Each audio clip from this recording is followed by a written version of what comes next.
The 9,237th meeting of the Security Council is called to order. The provisional agenda for this meeting is the situation in the Middle East. The agenda is adopted. In accordance with Rule 37 of the Council's Provisional Rules of Procedure, I invite the representative of the Syrian Arab Republic to participate in this meeting. It is so decided. The Security Council will now begin its consideration of Item 2 of the agenda. Members of the Council have before them document S/2023/18, the text of a draft resolution submitted by Brazil and Switzerland. The Council is ready to proceed to the vote on the draft resolution before it. I now give the floor to those members of the Council who wish to make statements before the vote. I give the representative of Brazil. The floor is yours. Thank you very much, Mr. President. Mr. President, esteemed fellow members of the Council, I deliver this statement on behalf of Switzerland and Brazil. We thank Japan for convening this meeting and for providing us with an opportunity to say a few words before the vote, as the new co-pen holders of the Syrian humanitarian file in this Council. We would like to express our deepest appreciation to our predecessors, Ireland and Norway, for their exemplary efforts ahead of this important task over the last 2 years. In this regard, we must also convey our sincere gratitude to all members of the Council, past and present, for your constructive engagement and full cooperation toward the fulfillment of our shared responsibilities. To this end, and building upon such fundamental groundwork, we proceeded last week to place the draft resolution in blue. As we know, the text we are about to consider is instrumental in maintaining the flow of life-saving aid to the Syrian people. It ensures the continuation of crucial humanitarian work to address urgent needs under the auspices of the United Nations and in full accordance with all relevant provisions. The draft resolution before us confirms the extension of the border crossing at Bab al-Hawa for an additional 6 months until 10 July 2023, in accordance with operational paragraph 2 of Resolution 2642, and requests the Secretary General to provide a special report on the humanitarian needs in Syria no later than 10 June 2023. The current mandate expires tomorrow. By confirming its extension today, the Council can send a strong signal of support for the Syrian people and for all humanitarian actors, particularly the United Nations, its agencies and partners who work tirelessly to assist them. Mr. President, esteemed members of the Council, Brazil and Switzerland look forward to working together as we set out in this new year to contribute to the best of our abilities to the advancement of the Syrian humanitarian file in a spirit of transparency and inclusiveness. We hope to be able to continue to count on your steadfast support going forward. We commend this draft resolution to this Council, and we ask all members to support it. I thank you, Mr. President. I thank the representative of Brazil for their statement. Now I give the floor to the representative of Ecuador. Mr. President, thank you for convening this meeting and for giving me the floor. I am making this statement before the vote on behalf of the E10 in Ecuador's capacity as coordinator for the month of January.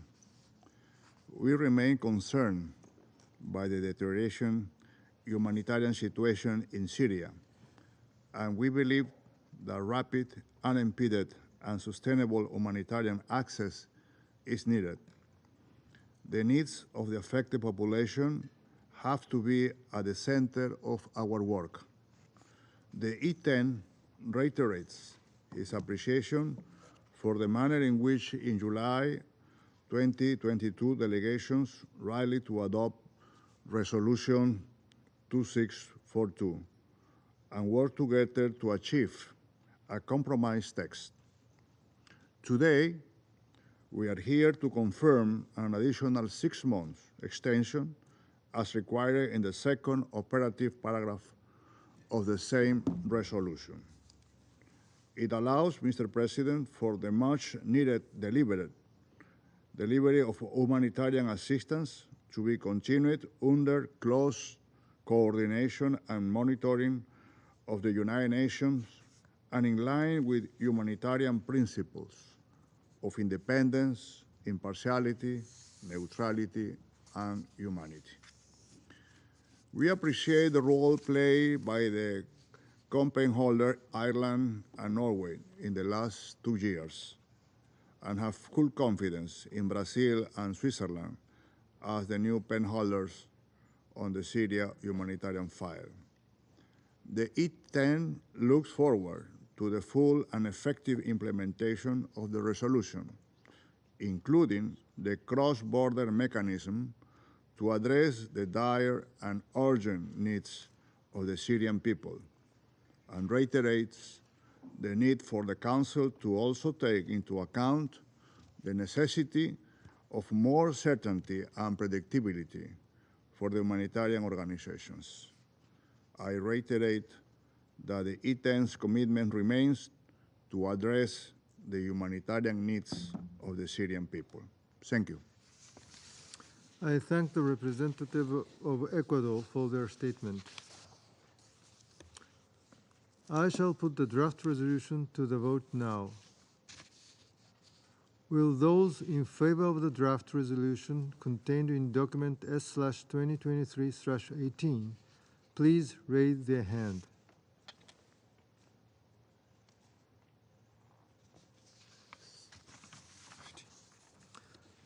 The result of the voting is as follows. The draft resolution received 15 votes in favor. The draft resolution has been adopted unanimously as Resolution 2672.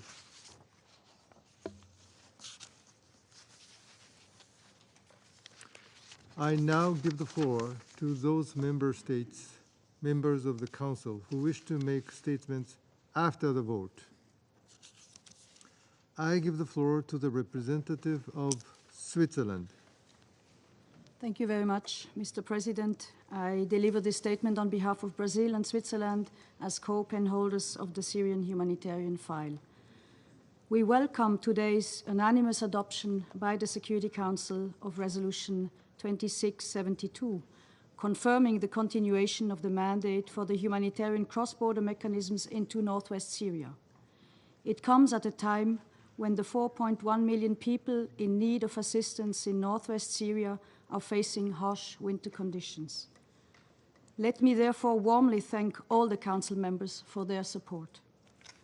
This resolution allows humanitarian actors, particularly the United Nations and its agencies, to continue to reach those in need in a coordinated and carefully monitored manner. It extends this crucial lifeline to the civilian population in northwest Syria, whose needs are greater than ever, and allows humanitarian actors to continue providing both life-saving and early recovery assistance at scale. Rapid, unimpeded, and sustainable access is needed. We call on all parties to facilitate the delivery of humanitarian aid. We again express our particular gratitude to the previous co-pen holders, Ireland and Norway, for their tireless work on this file over the past 2 years and for their diligent engagement leading the path to today's adoption. We also note with satisfaction the continued and united support by the elected members of the Council as we pass the baton from 2022 to 2023. Finally, it remains clear that a political solution to the conflict in line with the Security Council Resolution 2254 must be found to improve the overall living conditions in Syria. In our role as co-pen holders with Brazil, we are guided by the humanitarian needs of the Syrian population and the universal principles represented by the UN, its agencies and its partners. Today's adoption is an important step to ensure that crucial life-saving aid continues to reach those in need.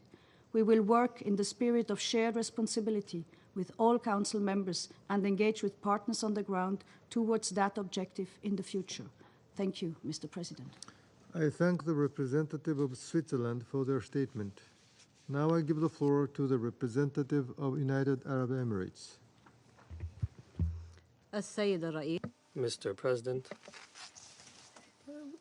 allow me at the outset to align ourselves with the statement delivered by Ecuador on behalf of the 10 elected members of the Council.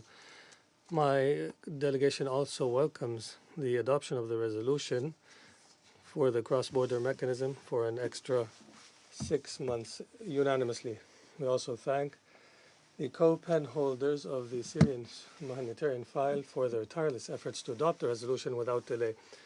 And we highly value the efforts of the members as well as placing the needs of the Syrian people before any political considerations. Mr. President, the UAE has voted in favor of this resolution given the importance of this mechanism in alleviating the suffering of the Syrian people who are facing a deteriorating situation.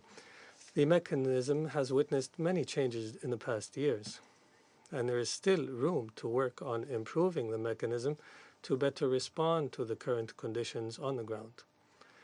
We must also find solutions that respect the sovereignty, independence, unity, and territorial integrity of Syria.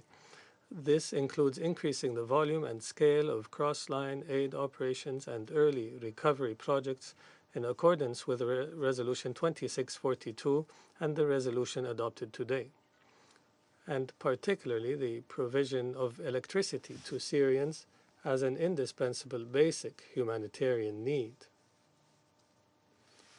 The UAE also believes in the importance of supporting demining efforts in Syria due to the catastrophic impact of mines on civilians, especially innocent children and humanitarian workers.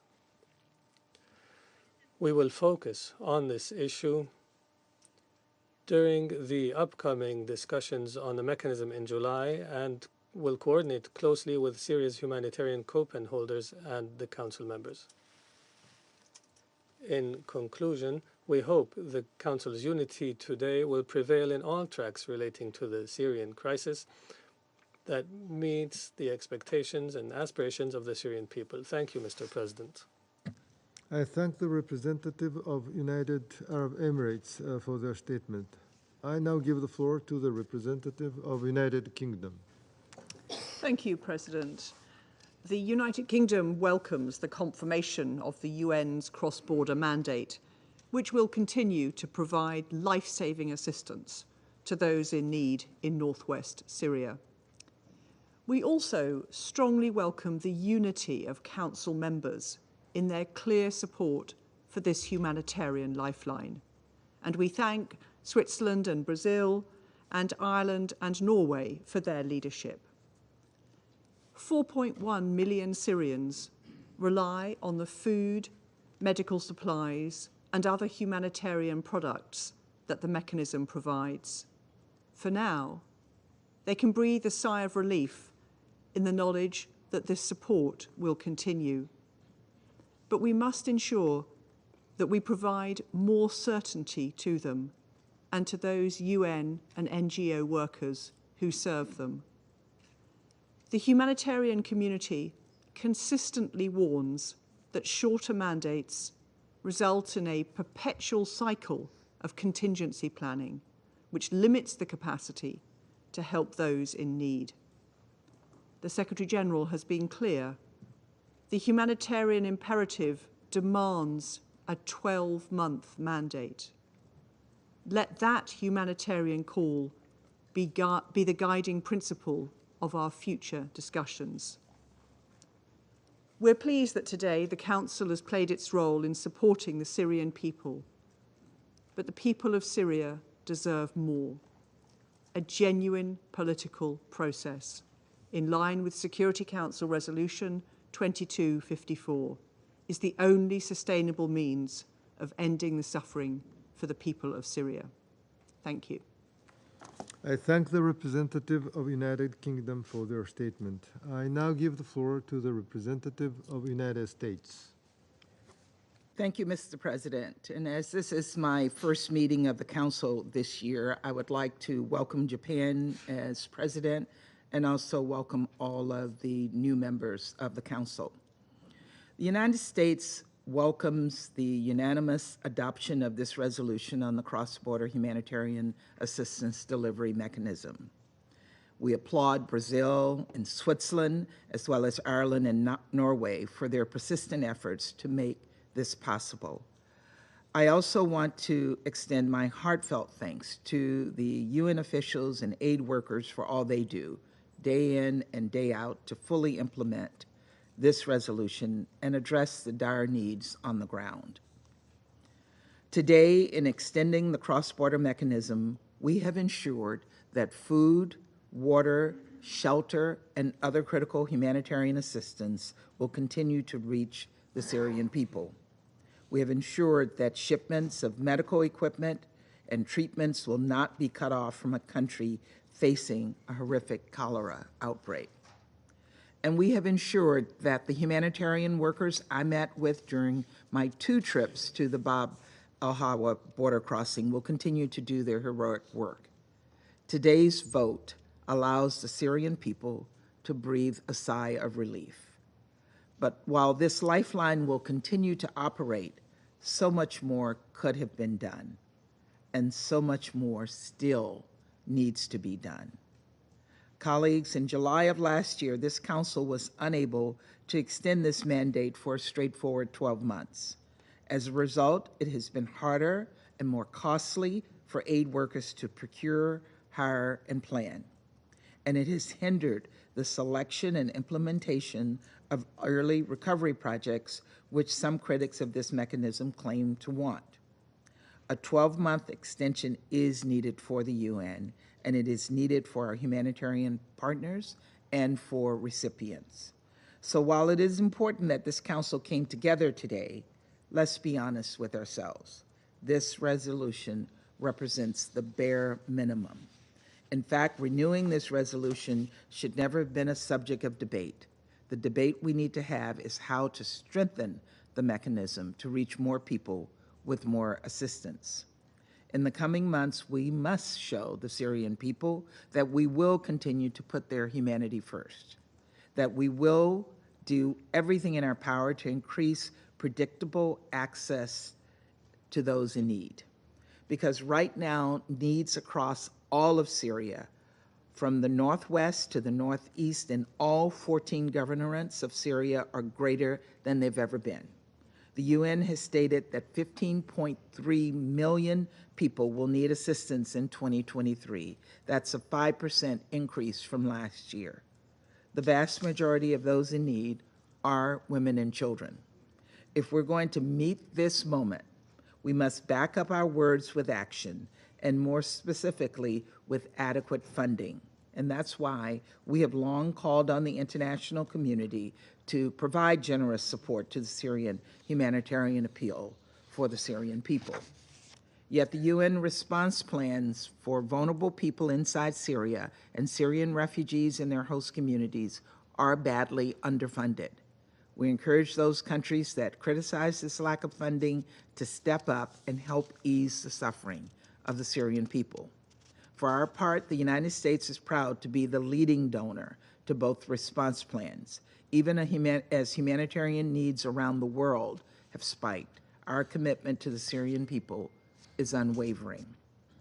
Still, we know the Syrian people will not be able to enjoy full peace, security, and dignity that they deserve until this conflict is over.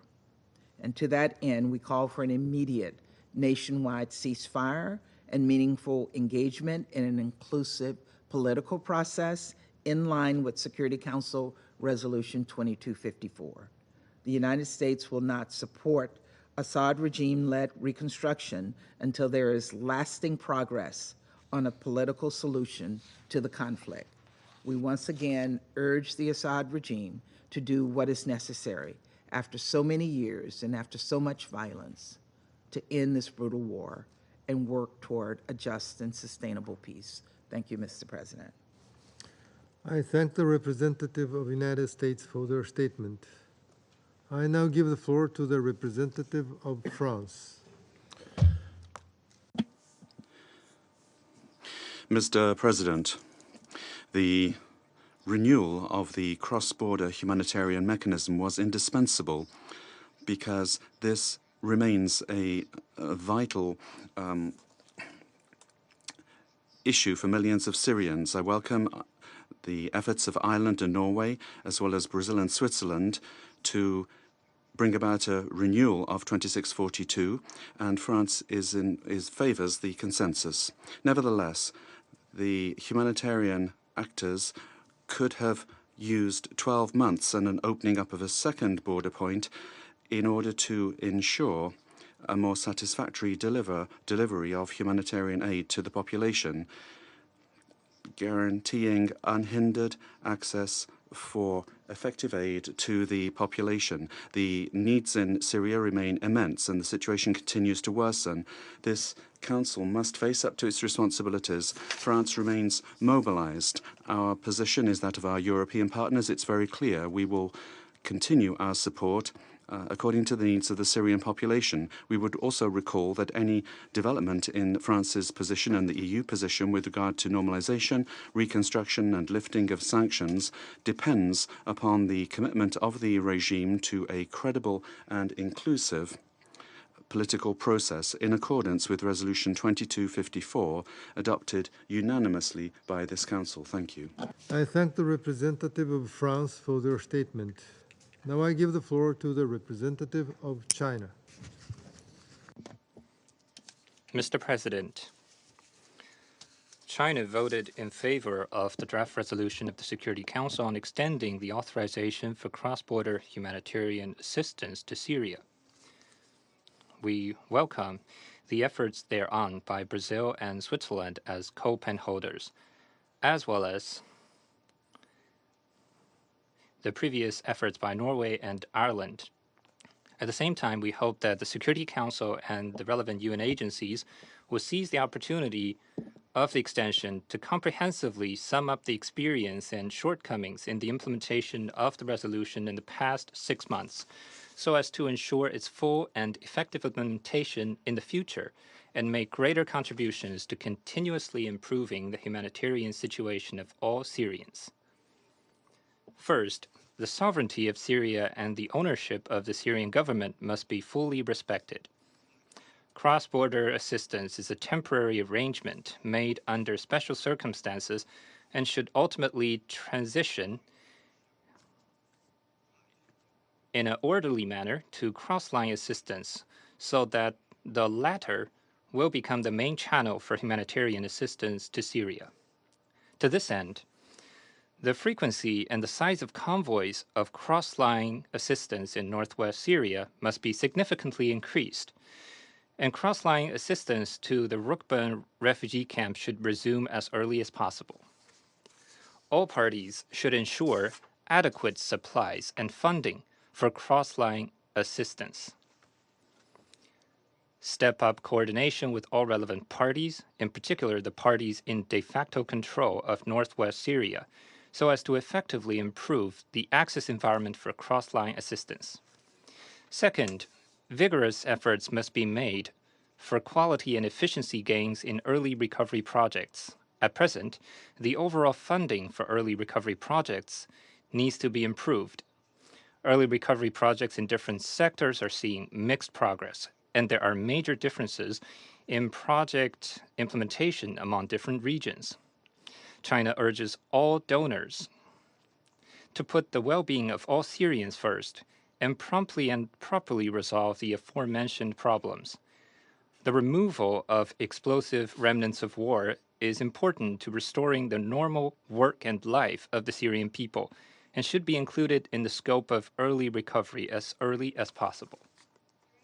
Third, unilateral sanctions impede humanitarian access in Syria, restrict its access to humanitarian resources, and run counter to the efforts by the Council and the international community to improve humanitarian access in and increase humanitarian resources for Syria. The Secretary General's report also points out that unilateral sanctions inhibit the humanitarian agencies from procuring supplies and dispersing funds.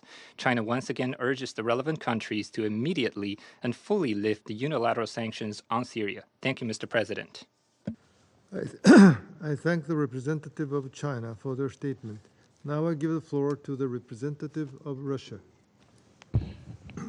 Mr. President, the Russian delegation has taken the difficult decision to support the adoption of a resolution which extends until 10 July this year the United Nations mandate for the use of the Bab al-Hawa crossing, through which humanitarian assistance flows from Turkey to a Syrian enclave that is inundated with terrorists.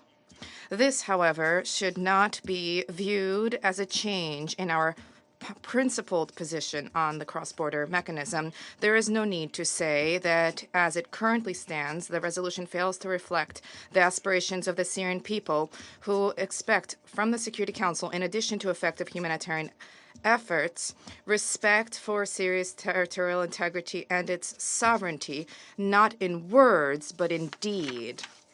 The maintenance of the cross-border mechanism, which encroaches upon the universally recognized norms of humanitarian assistance, in no way helps to advance this objective. Today's vote is a unique recognition of the previous pen holders, Norway and Ireland, a recognition for how they, this time, approached the vote on this resolution, and an advanced gesture for the new pen holders of the Syrian humanitarian dossier at the Security Council, the delegations of Brazil and Switzerland.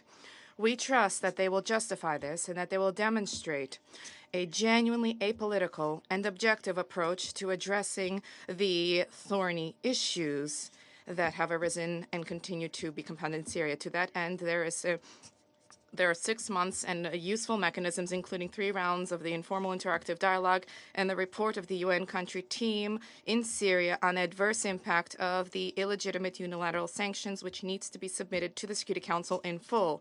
There's an important need for all to clearly understand that there can be and will be no discussion about a mechanical extension of the cross-border mechanism. Expectations for the new 6-month extension in July will only be borne out if the view and approach of members of the Security Council to the provision of humanitarian assistance in Syria will fundamentally change. At the moment, we see that Western delegations continue to be opportunistic in this approach, and they have no intention to implement in good faith the provisions of Security Council resolutions 2585 and 2642.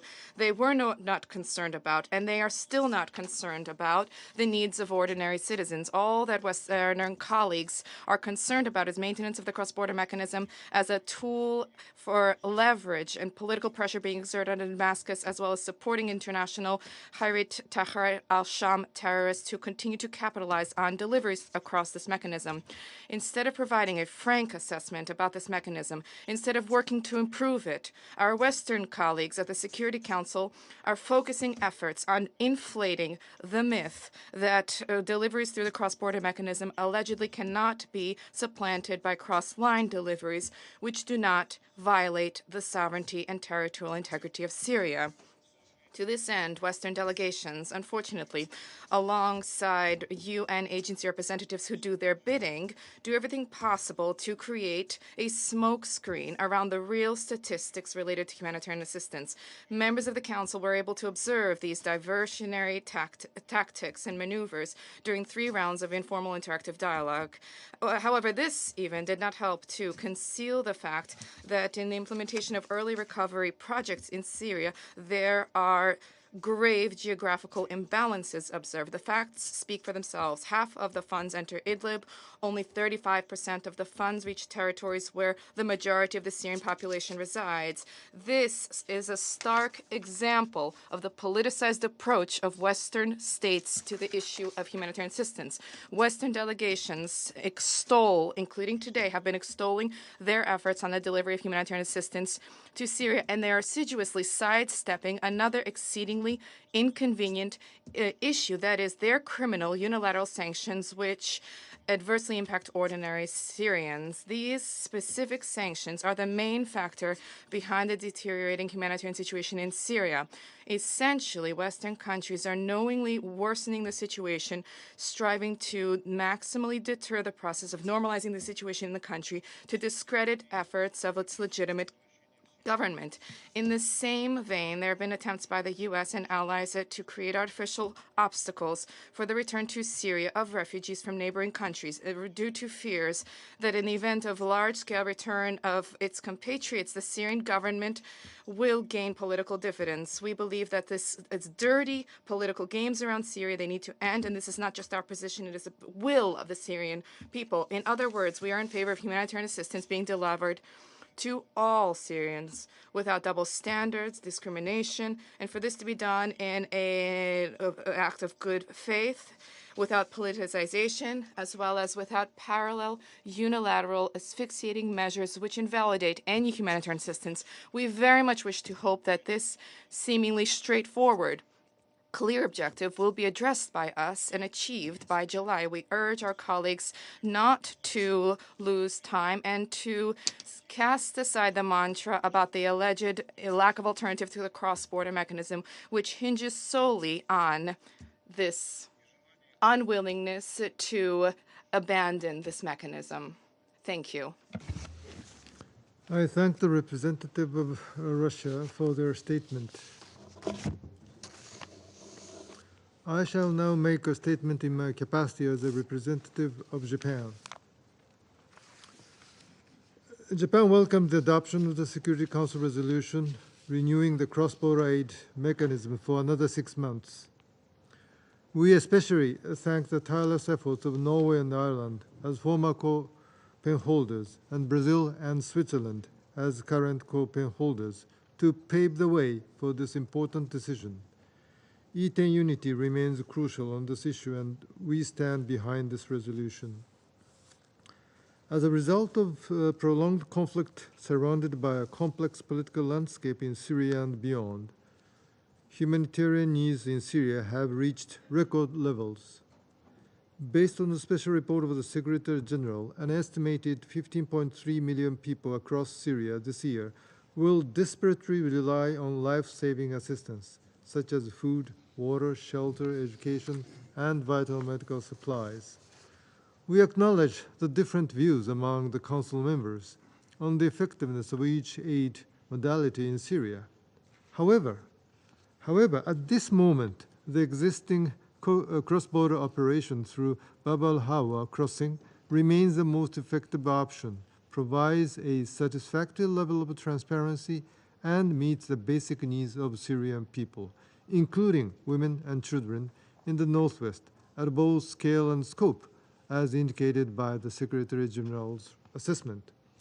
While Japan welcomes the renewal of the cross-border mechanism for another 6 months, we strongly believe that the mandate should be at least 1 year, as 6 months is not sufficient to provide the necessary assistance. Given the dire humanitarian situation in Syria, it is critical to appropriately evaluate and address the need for early recovery activities, including basic infrastructure-related projects such as electricity and water. Japan is willing to further support such early recovery programs. Additionally, cross-line assistance could complement cross-border assistance through meaningful cooperation by the Syrian government and other relevant actors based on this resolution. However, the cross-border mechanism remains a vital lifeline for millions of Syrians. Finally, the Council must prioritize the needs of Syrian people and expand its assistance through all available modalities. Japan will continuously support Syrians based on the concept of human security because it is our duty to alleviate the humanitarian crisis, placing people at center and leaving no one behind, while continuing to seek a political solution to the Syrian conflict in line with United Nations Security Council Resolution 2254. I thank you. I resume my function as President of the Council. I now give the floor to the representative of the Syrian Arab Republic. The floor is yours. Thank you, Mr. President. Mr. President, ladies and gentlemen, members of the Council. The Syrian Arab Republic has been deploying all efforts to provide the basic services to the Syrians. It has been working relentlessly to improve their living conditions. It is cooperating with the UN and its humanitarian agencies to provide assistance to all the Syrians without discrimination. Syria has positively dealt with the important aspect included in Resolution 2585 for the first time, consisting in supporting the early recovery activities, especially that these projects represent a milestone to improve the humanitarian situation in Syria and to reduce dependence on life-saving humanitarian assistance. The efforts that were made before the adoption of Resolution 2642 led to adding the electricity sector as one of the most vital sectors included within the early recovery activities and projects. These efforts made by Syria to improve the humanitarian situation of the Syrians have unfortunately met real challenges and unnamed difficulties, which have hindered achieving any tangible progress in the humanitarian situation until today. The persistence of some Western states in politicizing humanitarian work, the lack of any true will to achieve progress in the humanitarian situation,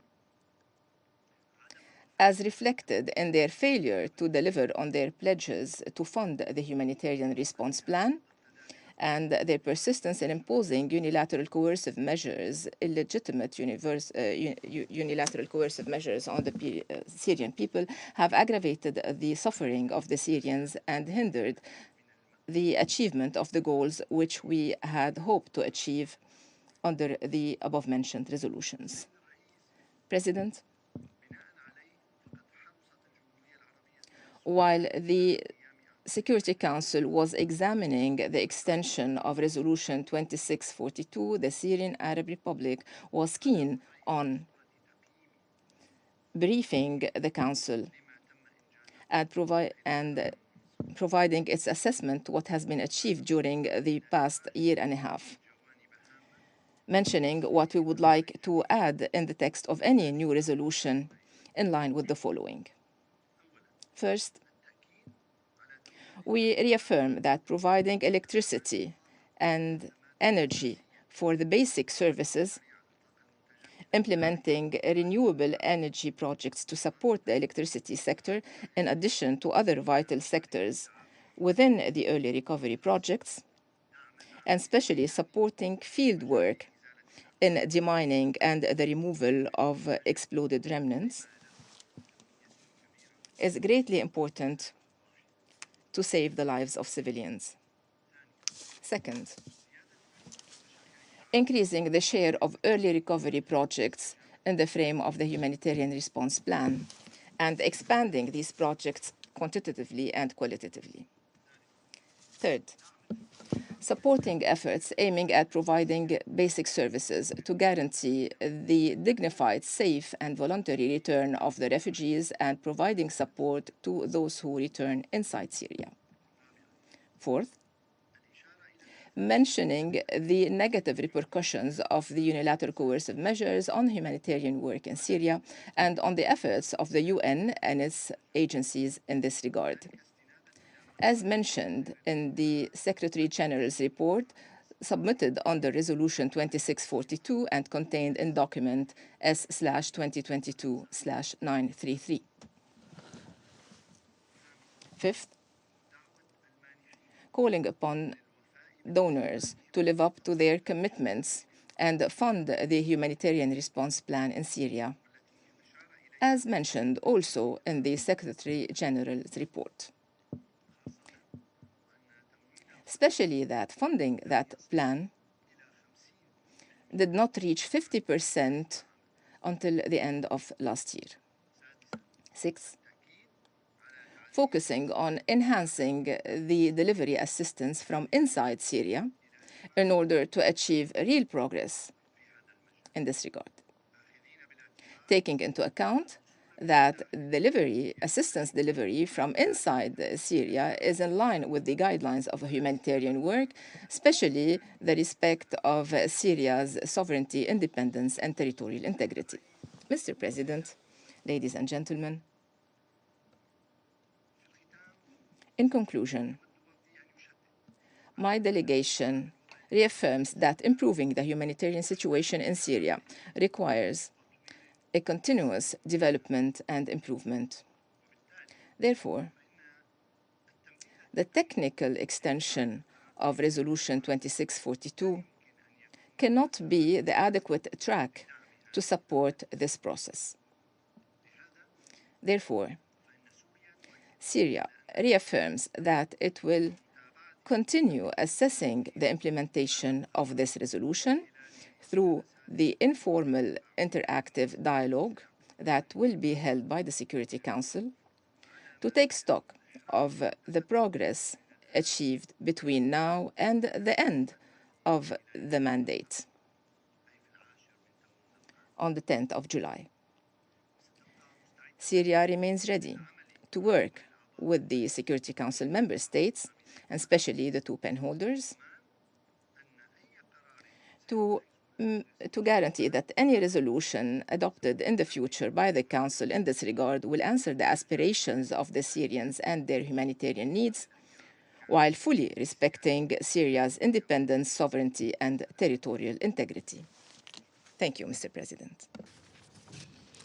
I thank the representative of the Syrian Arab Republic for their statement.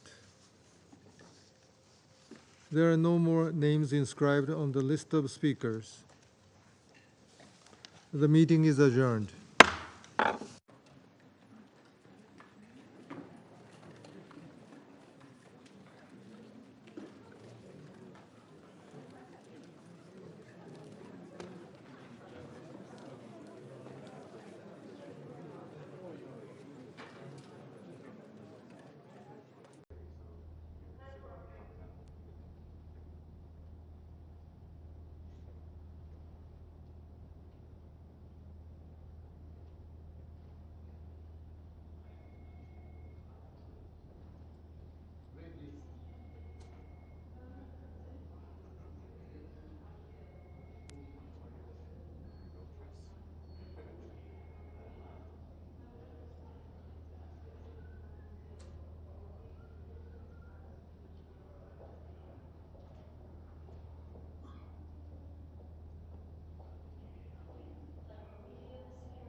So, ladies and gentlemen, Brazil and Switzerland welcome the unanimous adoption of Resolution 2672 by the Council this morning.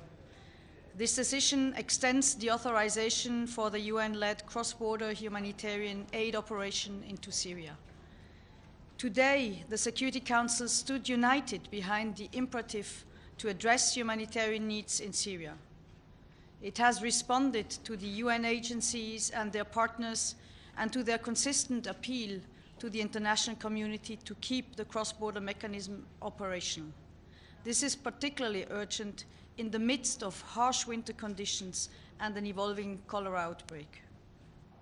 The humanitarian situation in Syria continues to deteriorate. In order to meet the growing humanitarian needs and to protect civilians, rapid, unimpeded, and sustainable humanitarian access across Syria is needed to deliver more life-saving humanitarian assistance, as well as increased early recovery projects. The cross-border mechanism remains the only viable option to deliver aid to date, as it is the most effective means of assistance for millions of people in northwest Syria. We sincerely thank our predecessors, Ireland and Norway.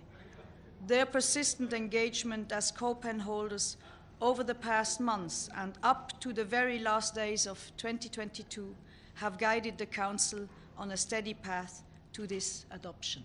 Thank you very, very much. Along with Brazil, we will carry forward this work with equal dedication, and we will continue engaging with all Council members to serve the Syrian people in need. I thank you.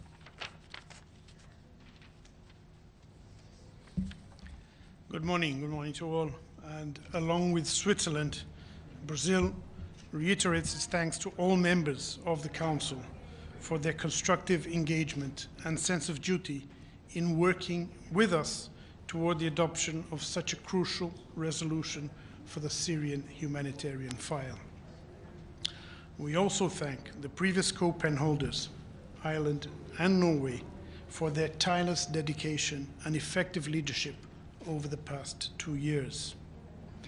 Resolution 2672 confirms the UN-led humanitarian cross-border mechanism for an additional 6 months, as anticipated in Resolution 2642. Furthermore, the Secretary General will provide a special report on humanitarian needs in Syria in June, which will inform the discussions on the cross-border mechanism. This timely adoption for the continued authorization of this mechanism is a significant signal to the UN and all humanitarian actors working on the ground. Our humanitarian objectives as pen holders are clear. Humanitarian assistance must reach all people in need in Syria through cross-border and cross-line operations, as well as early recovery projects, which are essential to allow the Syrian people to become more self-reliant and less dependent on humanitarian assistance.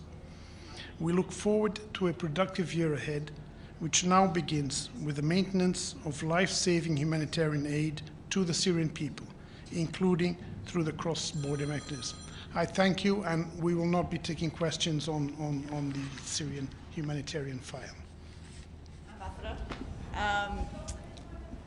given the animosity that we've seen among Council members since Russia's invasion of Ukraine, what does this agreement among Council members say, if anything, about relations on the Council, and how much of a fight are you expecting in July? I says we're not taking questions on this. We have just taken over the file. We are very happy, as I said, on the Council unity on this matter, and the future we will deal with when we get to it. Another question then, if I may. Given what happened in Brazil on the weekend, former President Bolsonaro is still in Florida. Is he in the US on an A1 visa, and does Brazil expect the US to revoke that visa?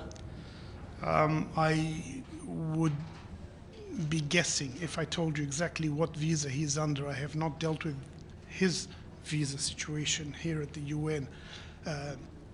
I just would like to say is that the government repudiates in the strongest possible terms the violence committed yesterday against executive, the legislative, and the judicial branches of government in Brasilia. And we are grateful to the messages of support and solidarity we have received from around the world, including from Secretary General Antonio Guterres. We are confident that the strength of Brazilian institutions will allow us to overcome these violent and lamentable incidents of yesterday and allow us to move forward within the strength of our democratic institutions. Thank you very much. Thanks, Ambassador.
Congratulations, because this was